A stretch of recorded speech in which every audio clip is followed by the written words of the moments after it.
Очередная история про ремень ГРМ. Теперь уже про наших коллег-конкурентов, которые где-то заменили владельцу данного прекрасного автомобиля ремень, неправильно поставили метки, в результате чего автомобиль заглох, скорее всего загнул клапана, это дальнейшая диагностика покажет. И вот владелец просит нас, как он пишет, посмотреть, куда крепится ГРМ.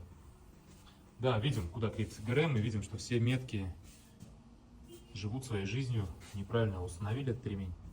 В общем, печаль, печальная печаль.